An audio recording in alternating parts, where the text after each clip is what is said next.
အားလုံးပဲမင်္ဂလာပါဒီနေ့မှာတော့တာမန်လူသက်ကားတွေနဲ့မတူပဲစိတ်ပညာပိုင်းဆိုင်ရာခြောက်ခြားမှုတွေနဲ့ပြည့်နှက်နေတဲ့ To Catch a Killer ဆိုတဲ့စကားကိုတင်ဆက်ပေးတော့မှာပါ2023ခုနှစ် Baltimore မြို့နယ်နှစ်တကူညလူတွေအလုံးပျော်ရွှင်စွာကောင်းတောင်းကျင်းပနေချိန်မှာမြို့တစ်မြို့လုံးကိုတုံလုတ်သွားစေမဲ့သွေးပြက်စရာဒေနတန်တွေထပေါ်လာခဲ့ပါတယ်ပျော်ပွဲရွှင်ပွဲရဲ့မီရှူမီပန်းတန်တွေကြားမှာဘယ်သူကဘယ်နေရာကနေပြစ်နေမှမသိပဲလူပေါင်းများစွာဟာရုတ်တရက်လဲကျတေဆုံးသွားခဲ့ပါတယ်။စုံစမ်းစစ်ဆေးမှုအစ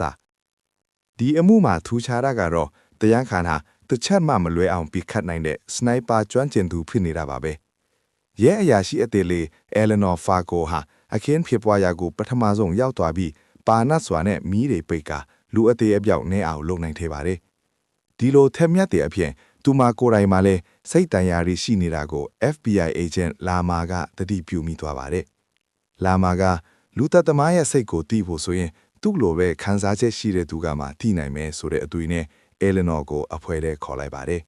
။စုံစမ်းစစ်ဆေးမှုတွေအရာထူးဆန်းတဲ့အချက်လက်တွေထွက်လာပါတယ်။တရားခံဟာ1990ဝန်းကျင်ကတုံးခဲ့တဲ့စစ်တပ်သုံးစနိုက်ပါရိုင်ဖယ်အဟောင်းကိုတုံးထားတယ်။အခင်းဖြစ်ပွားရမှာဘာလက်ဝေရမှမကြံခဲ့တယ်လို့သူဟာအသားမစားတဲ့တသက်လွတ်သမားတယောက်ဖြစ်နိုင်တယ်ဆိုတာအဲလနော်ကတဆနိုင်ခဲ့ပါတယ်။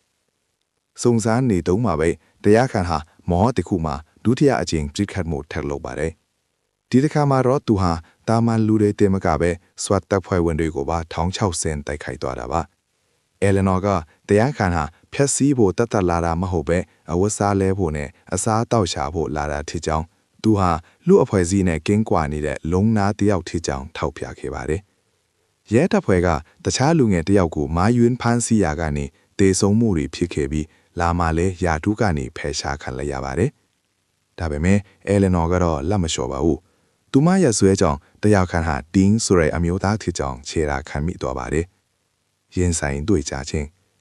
တင်းရဲ့အသိကတော့တော်တော်လေးစိတ်မကောင်းစရာပါ။ငယ်ငယ်ကသူ့အဖေရဲ့မတော်တဆကစ်ခတ်မှုကြောင့်ဦးခေါင်းတန်ရာရခဲ့ပြီးအဲ့ဒီကလေးကသူဟာစူညံတန်တွေကိုမုန်းတီးလာခဲ့တာပါ။လူတွေရဲ့ဟန်ဆောင်မှုတွေနဲ့စူညံတန်တွေကိုမခံနိုင်တော့တဲ့အခါသူဟာလက်စားချေဖို့ဆုံးဖြတ်ခဲ့တာဖြစ်ပါတယ်။အဲလနော်နဲ့ဒင်းတို့မျက်နှာချင်းဆိုင်တွေ့တဲ့အခါမှာတော့စိတ်ဝင်စားစရာစကားစစ်တွေတွေဖြစ်လာပါတယ်။မင်းတို့လူတွေဟာပိုင်ဆိုင်မှုတွေအတွက်အလုပ်လုပ်နေကြတယ်။တကယ်တော့တေးသွားရင်ဘာမှမပါဘူးဆိုတဲ့ဒင်းရဲ့အမင်တွေကအဲလနော်ကိုအတုံးလုပ်စေခဲ့ပါတယ်။အဲလနော်ကလည်းသူမကိုယ်တိုင်ခံစားနေရတဲ့စိတ်ပိုင်းဆိုင်ရာနာကျင်မှုတွေကိုပြောပြပြီးဒင်းကိုစီးယုံဖို့ကြိုးစားခဲ့ပါတယ်။နီဂုံနဲ့သင်ခန်းစာ